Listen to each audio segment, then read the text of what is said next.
Yo, what's up, JB Fitness Warriors? Today I'm coming at you with some lat pull-down exercises and just how to really nail the technique that you want to get so that you get the execution in the muscle and the movement that you want.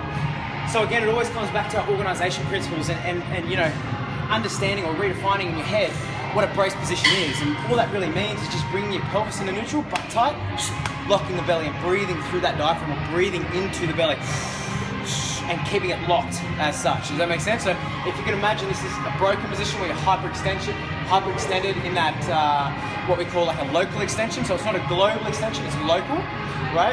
What you want to do is you want to bring your bum back into neutral, lock your ribs, so your rib cage is locked, and you've got that sort of balance between your ribs and your pelvis. And a way to do that is to test. This is Dr. Kelly Starrett's method. Is to put one thumb onto your pelvis and one thumb onto your sternum and just get that alignment. So you want this alignment versus that open position or that dumped position, you know, that sort of round shouldered position. So butt tight, belly tight. From there we can approximate the shoulder into a correct position of external rotation, which is going to allow us to best create or best get that energy or that tension to flow through to the muscles that we want, right? So first things first, a way to, by the way, just a quick little thing, hold a fart in, breathe in your belly. That's the best way. I'll suck your nuts up, hold a fart in and breathe in your belly, and that'll help keep you locked. A lot of people can brace, but holding that brace position through movement is quite hard, especially when people have a very, very tight shoulder position. So you go to screw that shoulder into external rotation or set that shoulder into its, you know, into its effective position. And what tends to happen is we get that, you know, that break through the lower back for the lack of, you know, mobility through the shoulder.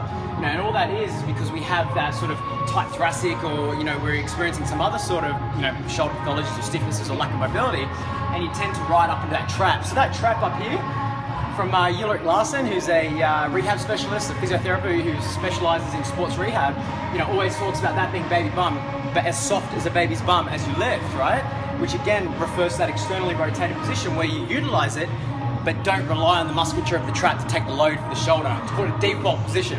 So how are we going to apply to that, right? So first things first, when you set up and think about the one joint approach, right? You have multiple joints, you know, your radial ulnar joint, etc. And a lot of people get confused and over-rotate and trying to find, you know, trying to take slack out of the system through bone on bone, like that sort of thing. So what I want you to do is think about squeezing these muscles and torquing or rotating externally only from the shoulder.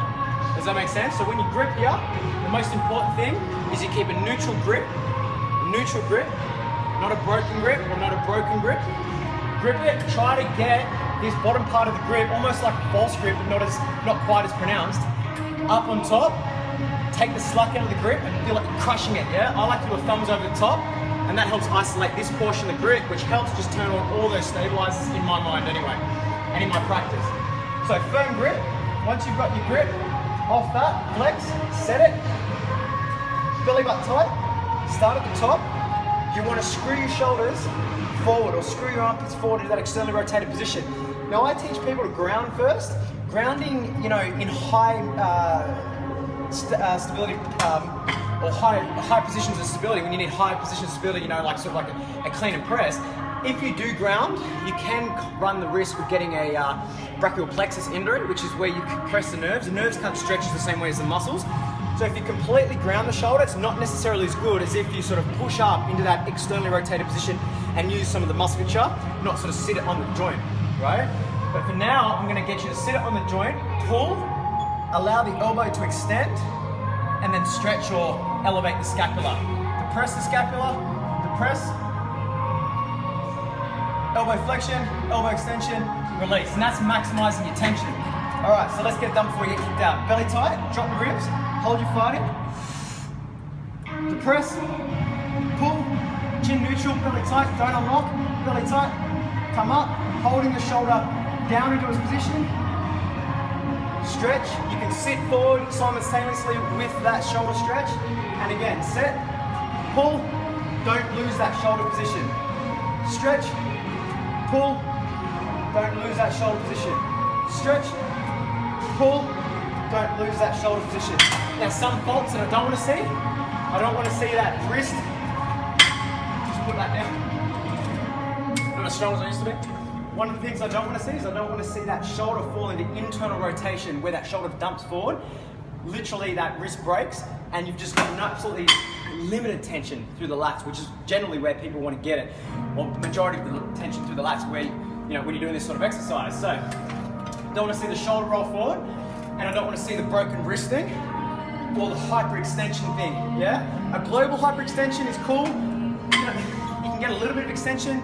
All that's really doing is, accompanying poor shoulder stability. So work on your shoulder stability. If you're a bodybuilder and you're getting that global extension, then yeah, that's a good thing.